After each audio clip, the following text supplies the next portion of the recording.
100 நாள்ல இன்னைக்கு முதல் நாள் ஆரம்பமாகுது.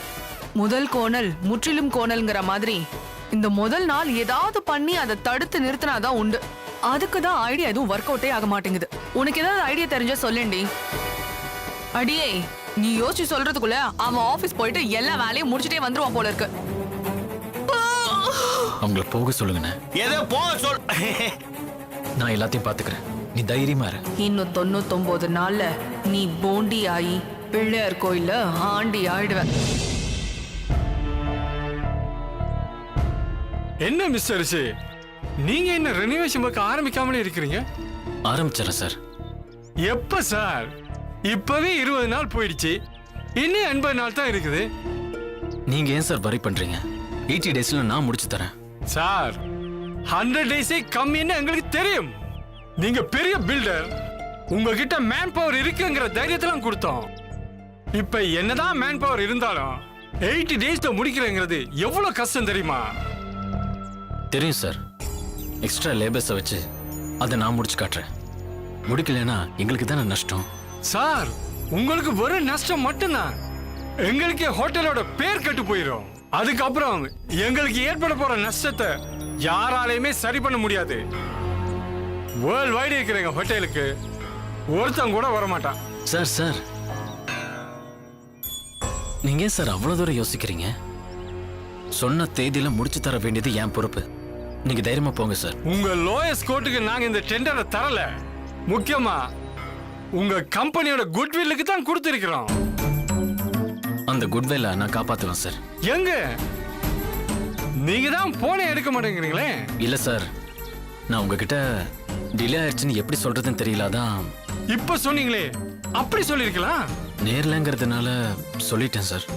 எதுவா இருந்தாலும் போன்லயே சொல்லுங்க. இதான் லாஸ்ட் வார்னிங். இனிமே லேட் பண்ணாம பாத்துக்கங்க.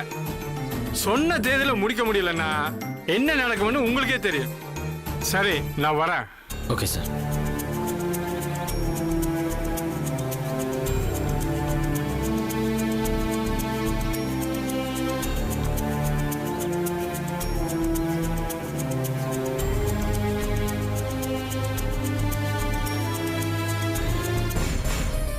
ரிஷி, என்னாலதானே உனக்கு இவ்ளோ கஷ்டம். விடு மகதி, சொன்ன டைம்ல முடிச்சு கொடுத்துட்டா கெட்ட பேரெல்லாம் குட்வில்லாம் மாறிடும். நானும் தான் கேக்குறேன், 80 நாளுக்குள்ள எப்படி ரிஷி முடிக்க முடியும்? எனக்கும் தெரியாதுதான், ஆனா முடிச்சு கொடுக்கணுன்ற வெறி மட்டும் இருக்கு. எனக்கு ரொம்ப கவலையா இருக்கு. இந்த கவலையை என்கிட்ட விட்டுரு.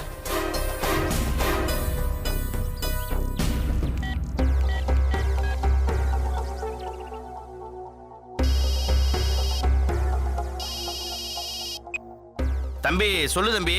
அண்ணா, ஹோட்டல் மேனேஜ்மெண்ட்ல இருந்து வீட்டுக்கே வந்துட்டாங்க அண்ணா. ஒர்க்கை நம்ம சீக்கிரமா ஆரம்பிக்கலன்னா பேரு கெட்டு போயிடும். இன்ஜினியர்ஸ் பில்டர்ஸ்னு எல்லாரையும் மீட் பண்ண உடனே ஒரு மீட்டிங் அரேஞ்ச் பண்ணுங்கண்ணே. அப்புறம் இன்னைக்கே எப்படியும் அக்ரிமெண்ட் போட்டுறணும். சரி தம்பி, நான் எல்லா ஏற்பாட்டையும் பண்ணி வச்சிடறேன். நீங்க ஏதாவது ஒரு காரணத்தை சொல்லி இன்னைக்கும் கேன்சல் பண்ணிடாதீங்க. அப்படியெல்லாம் எதுவும் நடக்காதுண்ணா. இன்னைக்கு எப்படியும் அக்ரிமெண்ட் போட்டுட்டு நாளைக்கே வேலையை ஆரம்பிச்சிடலாம். சரி தம்பி. ஓகேண்ணா, வச்சுறேன். மகதி, நான் ஆஃபீஸ்க்கு போய் ஒர்க் ஆரம்பிக்கிறதுக்கு உடனே ஏற்பாடு பண்ணிட்டு வரேன். சரி.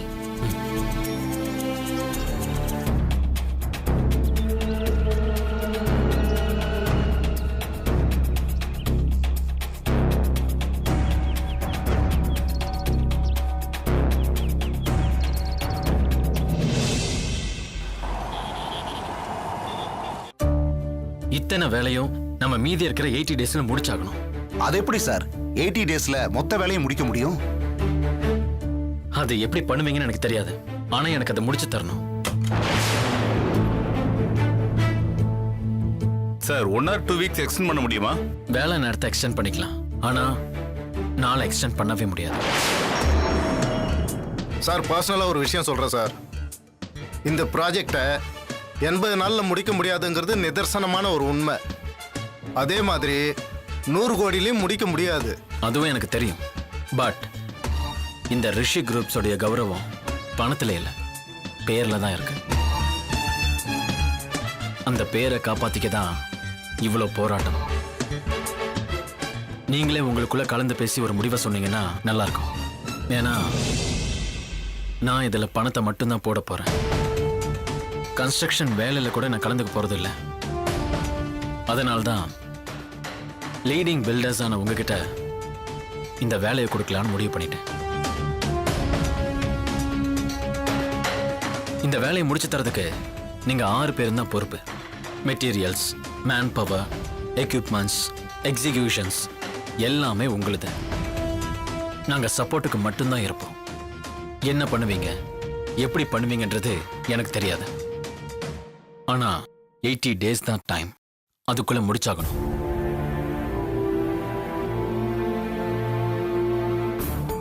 எங்களுக்கு ஒரு 1/2 hour டைம் கொடுங்க சார்.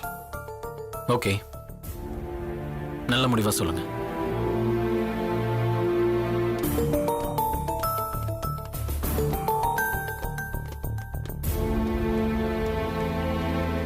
தம்பி, என்ன தம்பி இது? தும்ப விட்டுட்டு வாழை பிடிக்கிற கதையா இருக்குது. 20 நாள் அநியாயமா வேஸ்ட் பண்ணிட்டு இப்ப பணத்தை வேற வேஸ்ட் பண்றீங்களே. அண்ணா, நான் அவங்களுக்கு சொன்னதை தான் உங்களுக்கும் சொல்றேன். இது பணத்துக்கான போராட்டம் இல்லை, என்னோட மானத்துக்கான போராட்டம். பணம் போகுதுன்னு கவலைப்பட்டா நான் இவ்வளோ நாளா சேர்த்து வச்ச மானம் போயிடும். அந்த அம்மா மகதி உங்களை இப்படி ஒரு சிக்கல்ல மாட்ட வச்சிட்டாங்களே. இதுல ஜெயிச்சோன்னா திட்டுற இதே வாய் அவங்கள பாராட்டும். அந்த அளவுக்கு இதுல ஃபியூச்சர் இருக்கு. தம்பி, நீங்க அவங்களையும் அவங்க சொல்ற எல்லாத்தையும் கண்மூடித்தனமா நம்புறீங்க. நீங்களும் அவளை கண்மூடித்தனமா எதிர்க்கிறீங்க. அதனால அவ என்ன சொன்னாலும் நீங்க அதை நம்ப மறுக்கிறீங்க. அவ ஒரு காலத்துல கெட்டவளா இருந்தவதான். ஆனா அவளுக்கு இப்ப பிளட் கேன்சர் வந்து இருக்கிற கொஞ்ச நாளாவது நல்லவளா வாழ்ந்துட்டு போகணும்னு ஆசைப்படுறா. ஆனா அதைத்தான் நீங்க சந்தேகப்படுறீங்க. தம்பி, அவங்கள சந்தேகப்படுறதுனால எனக்கு எந்த சந்தோஷமும் வந்துட போறதில்ல. எனக்கு என் முதலாளியோட சந்தோஷம் போயிடக்கூடாதேங்கிற வருத்தத்துல தான் நான் இப்படி பேசுறேன். இப்ப பாருங்க, 100 நாள்ல 20 நாளை தொலைச்சிட்டு நிக்கிறீங்க. அப்பவே இந்த கான்ட்ராக்ட பிரிச்சு கொடுத்திருந்தா உங்களுக்கு தலைவலியும் குறைஞ்சிருக்கும், அவங்களுக்கு தர வேண்டியதும் குறைவா இருந்திருக்கும். இப்ப அவங்க எவ்வளவு கேட்க போறாங்கன்னே தெரியலையே. எவ்வளவு கேட்டாலும் கொடுக்க வேண்டிய கட்டாயத்துல எல்லாம் நம்ம இருக்கோம். பணமா மானமாங்கிறப்போ மானத்துக்கு முக்கியத்துவம் கொடுக்கிற மாதிரி, மானமா உயிராங்கிறப்ப நான் உயிருக்கு முக்கியத்துவம் கொடுத்து அவ பக்கத்துல இருந்ததுனாலதான் அந்த 20 நாள் வீணா போச்சு. அவளுக்கு டாக்டர் குறிச்சு கொடுத்த 100 நாள் கெடுவுல அட்லீஸ்ட் ஒரு 20 நாள் அவ பக்கத்துல இருந்து அவளை சந்தோஷமா வச்சுக்க முடியுதேங்கிற திருப்தி எனக்கு இருக்கு. தம்பி, 100 கோடியில அட்லீஸ்ட் ஒரு 20 கோடியாவது தேத்த முடியுமான்னு பாருங்க. சரி வாங்க. என்ன நடக்க போதோ.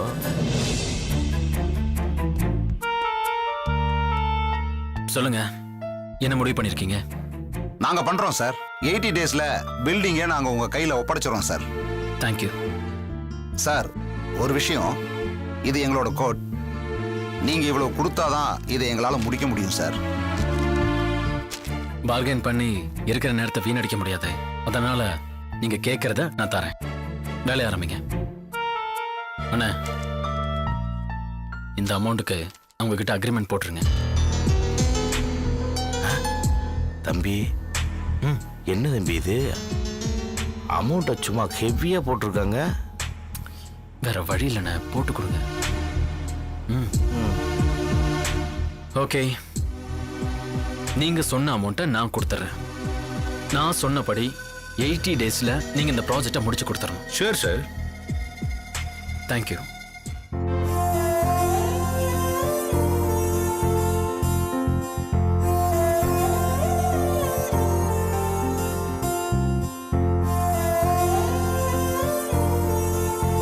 பாத்தியா, இதெல்லாம் உனக்கு தான். இவ்ளோமா? இதெல்லாம் எனக்கு தானா? ஆமா தங்கம், உனக்கு தான். இனிமே நீ என்ன கேட்டாலும் நான் வாங்கி தருவேன். ஓகேவா? யாழினி, உனக்காக ஹாப்பியா? பிஸ்கட் வாங்கிட்டு வந்திருக்கோம். இந்தா வெச்சுக்கோ, சாப்பிடு. இங்க பாரு, இதெல்லாம் உனக்கு தான். இதுவும் உனக்கு தான். பிடிச்சிருக்கா? சரியா? ஆ? யாழினி, பிடிச்சிருக்கா? ஏய், என்னங்க? பா பா பா பா பா படா, பா போங்க. ஓ, இதான் விஷயமோ?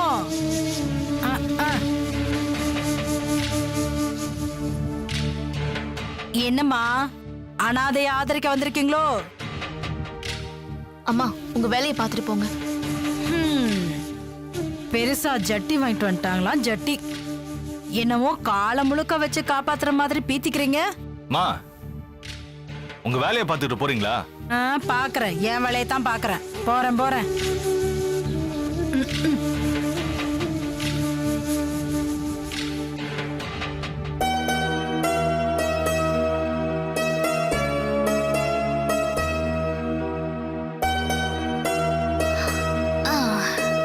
யாழினி, நான் உன்கிட்ட ஒண்ணு கேட்கவா?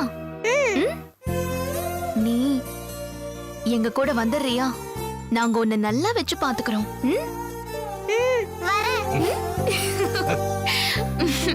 எங்க கூட இருக்கணும். ஆ? உனக்கு வேற ஏதாவது வேணும்னா என்கிட்ட சொல்லு. எல்லாத்தையும் நாங்க வாங்கி தரோம். அங்கேயும் பசங்க இருக்காங்க, அவங்களோட நீ விளையாடலாம். என்னம்மா, என்ன சொல்றா? உங்க கூட நல்ல ராசி ஆயிட்டாளா? ஆமா மேடம். என்ன பண்றது, எனக்கு இவ்வளவு நல்லா வளர்க்கணும்னு ஆசைதான். நல்ல குடும்பம், நல்ல வளர்ப்பு, முடிஞ்சா நானே இவ்வளவு பாத்துக்குவேன். எனக்கு ஏற்கனவே 4 பிள்ளைங்க. என் வருமானத்துல அதுவே அதிகம். மேடம், நாங்க ஒரு முடிவோட வந்திருக்கோம். என்னம்மா முடிவு? மேடம், நாங்க யாழினியை தத்தெடுத்துக்கலாம்னு நினைக்கிறோம். யார்கிட்ட பெர்மிஷன் கேட்கணும்னு சொல்லுங்க, கேட்கறோம்.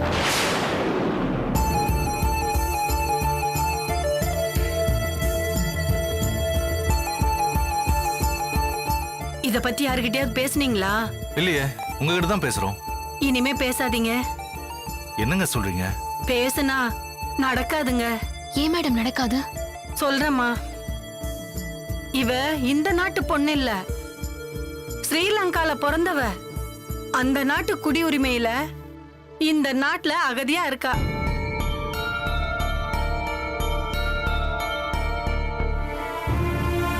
இது 2 நாடு சம்பந்தப்பட்டது. இந்த முகாம் சம்பந்தப்பட்டது. விசா, பாஸ்போர்ட், தாலுகா, கலெக்டர்னு ஏகப்பட்ட சிக்கல் இருக்கு. இல்ல மேடம், நாங்க சட்டப்பூர்வமா தான் இவளை தத்தெடுத்துக்கலாம்னு இருக்கோம். எந்த நாட்டு சட்டப்படிமா? அந்த நாட்டு சட்டம் அப்படி இழுத்தா இந்த நாட்டு சட்டம் இப்படி இழுக்கும்.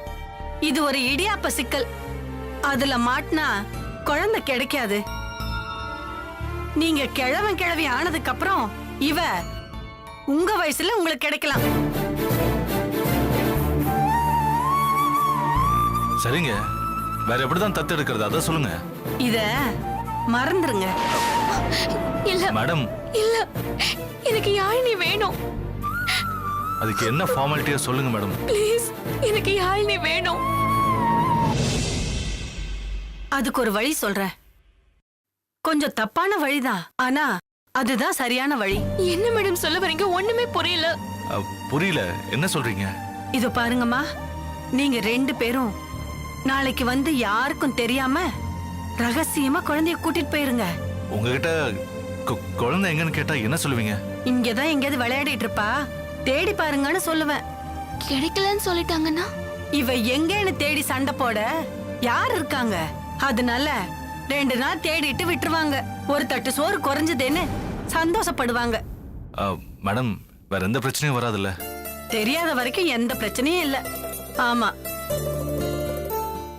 சார், குழந்தைய நல்லபடியா வச்சு பாத்துக்குவீங்களா? என்ன மேடம்? நான் என் கண்ணுல வச்சு பாத்துப்பேன். யாழினி நான் என் பொண்ணா நினைக்க ஆரம்பிச்சிட்டேன். நீங்க கவலைப்பட வேண்டாம். சரிம்மா, நாளைக்கு உங்களுக்கு ஃபோன் பண்ணி ஒரு இடத்துக்கு வர சொல்றேன். அங்க வந்துருங்க. அங்க இவளை கூட்டிட்டு வந்து உங்ககிட்ட ஒப்படைச்சிடுறேன். சரிங்க மேடம். ரொம்ப தேங்க்ஸ் ரொம்ப மேடம். நன்றிங்க. ரொம்ப தேங்க்ஸ். யாழினி, சரிங்க சார், ரொம்ப நேரம் ஆயிடுச்சு. நீங்க கிளம்புங்க, இங்க இருக்க கூடாது. சரிங்க, அப்போ நாங்க கிளம்புறோம். நான் ஃபோன் பண்றேன், வந்துருங்க. சரிங்க. யாழினி, நாளைக்கு நீ கூட வந்துரு. இதெல்லாத்தையும் சாப்பிடு. யாழினி, இதெல்லாம் உனக்கு தான். ஓகே, சாப்பிடு. சரிங்கம்மா, வந்துடும். சரிங்க சார், போயிட்டு வாங்க. பானுஷ்கா. யாழினி, டாடா காமி. பாய்.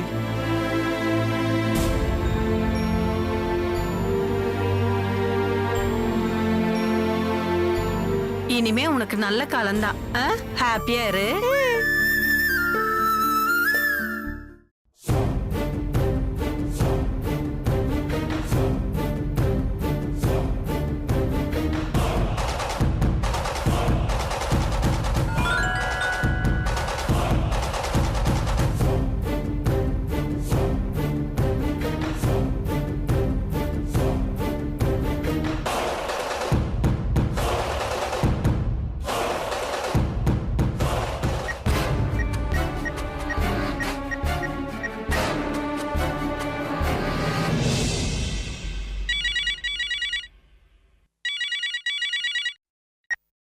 ஹலோ, மகதி, சொல்லுங்க மேடம். ரிஷியோட மீட்டிங் முடிஞ்சிடுச்சு போல இருக்கு. ஆமா மேடம். ஹோட்டலோட இன்டீரியர் ஒர்க்ஸ் மொத்தத்தையும் ரிஷி உங்ககிட்ட தான் கொடுத்துருக்காரு போல இருக்கே. ஆமா மேடம். சரி, அந்த அக்ரிமெண்ட் எல்லாம் கேன்சல் பண்ணிட்டு என்னை வந்து மீட் பண்ணுங்க. அக்ரிமெண்ட்டை கேன்சல் பண்ணணுமா? என்ன மேடம் சொல்றீங்க? சொன்னது மட்டும் செய்யுங்க மிஸ்டர் குருமூர்த்தி. மேடம், அந்த ப்ராஜெக்டை சொன்ன டைம்ல முடிக்க முடியலன்னா அக்ரிமெண்ட் படி ஷூரிட்டி கொடுத்த ரிஷி சாருடைய சொத்து அந்த ஹோட்டல் மேனேஜ்மெண்ட்டுக்கு போயிடும் மேடம்.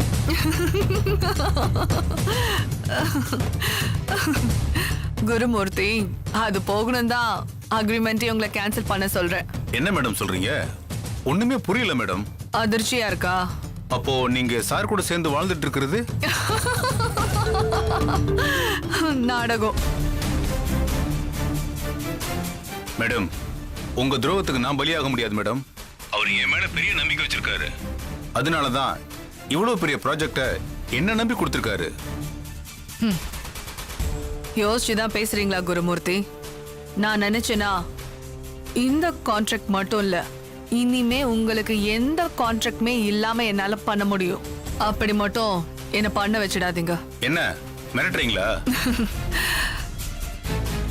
மிரட்டல, ஆனா மிரட்டமும் வச்சிடாதீங்க. பதவியில் இருக்கிறதுனால எது வேணாலும் செஞ்சிடலாம்னு நினைக்கிறீங்களா? இது வரைக்கும் அப்படி இல்ல குருமூர்த்தி. ஆனா பதவியை பயன்படுத்த வச்சிடாதீங்க. இங்க பாருங்க, உங்களுக்கு இந்த மகதியை பத்தி நல்லாவே தெரியும். எனக்கு வேலை மட்டும் கொடுத்துறாதீங்க. இங்க பாருங்க, உங்களுக்கு இந்த ப்ராஜெக்ட்ல எவ்வளவு பணம் கிடைக்குமோ அதை விட 4 மடங்கு அதிகமா நான் உங்களுக்கு பணம் தரேன். அது மட்டும் இல்லாம என்னோட அடுத்த ப்ராஜெக்டும் நீங்களே பண்ணுங்க. இங்க பாருங்க குருமூர்த்தி, தெளிவா ஒண்ணு சொல்றேன். நீங்க சரியான முடிவை எடுத்தீங்கன்னா உங்களை நான் வாழ வச்சு பாப்பேன். எனக்கு எதிரா மட்டும் முடிவு எடுக்கணும்னு நினைச்சீங்கன்னு வச்சுக்கோங்களேன், உங்களை நான் அழிச்சிட்டு அதை நான் ரசிப்பேன். வாழணுமா அழியணுமாங்கிறத நீங்களே முடிவு பண்ணிக்கோங்க. என்ன குருமூர்த்தி, ரொம்ப நேரமா யோசிச்சுட்டு இருக்கீங்க? என்னை பத்தி தான் உங்களுக்கு நல்லா தெரியும்ல. சொல்றத சீக்கிரமா செய்யுங்க. சரிங்க மேடம், நீங்க சொல்றபடியே செய்யறேன் மேடம். Very good. அப்புறம் இன்னொரு முக்கியமான விஷயம், இது எதுவும் ரிஷிக்கு தெரியாம பாத்துக்கோங்க. சொல்ல மாட்டேன் மேடம். ஓகே.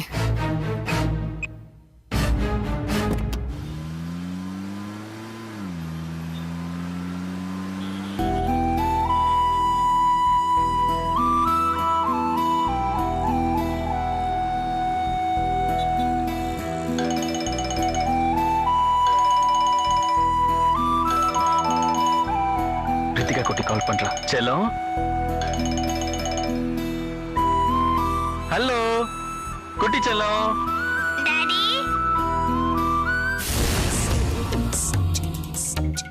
இந்தாங்கம்மா காஃபி.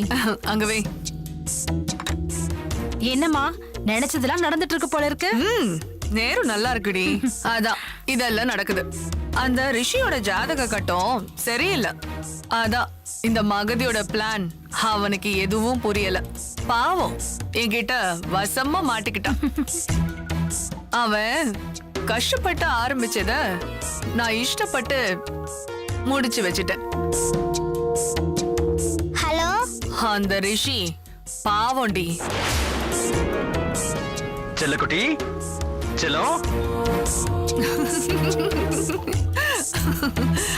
இனிமே தமிழ்நாட்டுல இருக்கிற எந்த லேபர்ஸும் அந்த ரிஷியோட 100 நாள் ப்ராஜெக்ட்ல ஒருத்தன் கூட வேலை பார்க்க மாட்டான்.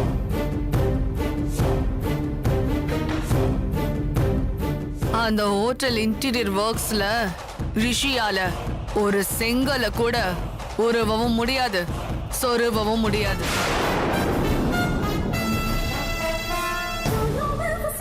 அவன் திறந்து வச்ச கதவெல்லாம் நான் பூட்டிட்டேன். இனிமே அவனால எதுவுமே செய்ய முடியாது. இனி ரிஷிய தெருநாய் அடிச்சு துரத்துற மாதிரி துரத்த வேண்டிய தண்டி பாக்கி. அதுக்கான நாளையும் இப்ப நான் குறிச்சிடுறேன். சூப்பர்மா. அம்மா, உங்களுக்கு இருக்கிற அறிவுக்கும் ஆற்றலுக்கும் நீங்க அரசியலுக்கு போனீங்கன்னு வச்சுக்கோங்க, உங்களை அடிச்சுக்க ஆளே கிடையாது. அண்ணா போஸ்ட்ல ஆட்சியை பிடிச்சிருவீங்க. சரசு, மக்கள் பாடு திண்டாட்டம் ஆயிடும். அதனால இந்த அரசியல நமக்கு சரிப்பட்டு வராதுடி. சரி, அதை விடு. கேன்சர் பேஷண்டா என்னோட பர்ஃபார்மன்ஸ் எப்படி இருந்துச்சு? சூப்பர்மா, கலக்குறீங்க.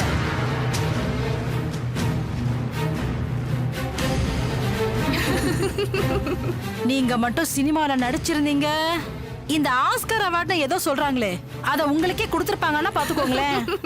அந்த அளவுக்கு பிரமாதமா நடிச்சிட்டு இருக்கீங்க. அதுவும் அடி இப்ப ரொம்ப முக்கியம்.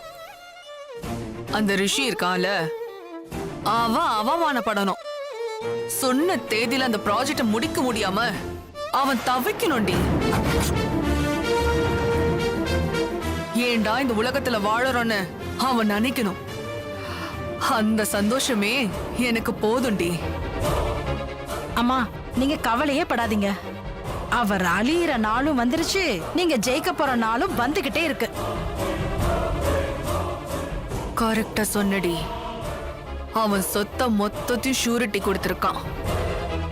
100 நாள்ல நான் செத்துருவேன்னு அந்த பைத்தியக்கார ரிஷி நினைச்சிட்டு இருக்கான். ஆனா சாவ போறது நான் கிடையாது. அவமானத்துல அந்த ரிஷி தான் சாக போறாங்கிறது அவனுக்கு தெரியல. கூடிய சீக்கிரத்துல அதையும் புரிஞ்சுப்பான். வேஷத்துக்கும் பாசத்துக்கும் வித்தியாசம் தெரியாத முட்டாள் அந்த ரிஷி. செவப்பா தெரியறதெல்லாம் ரத்தம் நினைச்சு அந்த ரத்தத்துக்கும் எனக்கும் அவனுக்கு நடக்கிற யுத்தத்துக்கும் வித்தியாசம் தெரியாத பைத்தியக்காரனா இருக்கான். பைத்தியம்னு நீங்க சொல்றீங்க, ஆனா ஒண்ணுமே இல்லாம உங்க லெவலுக்கு முன்னுக்கு வந்தவர் தானே அவரு.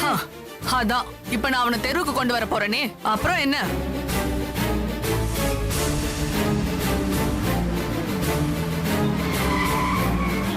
அம்மா, உங்க திட்டம் எல்லாம் நிறைவேற வரைக்கும் இந்த உண்மை அவருக்கு தெரிய வேண்டாம். ஏய், அது எனக்கு தெரியாதாடி.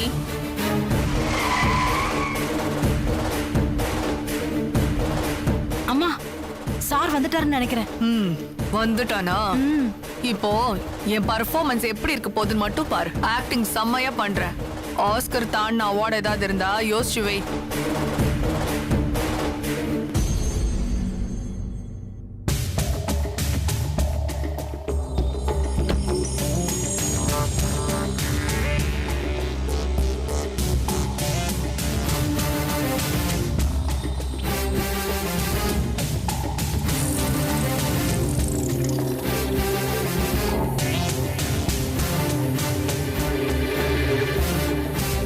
ரிஷி,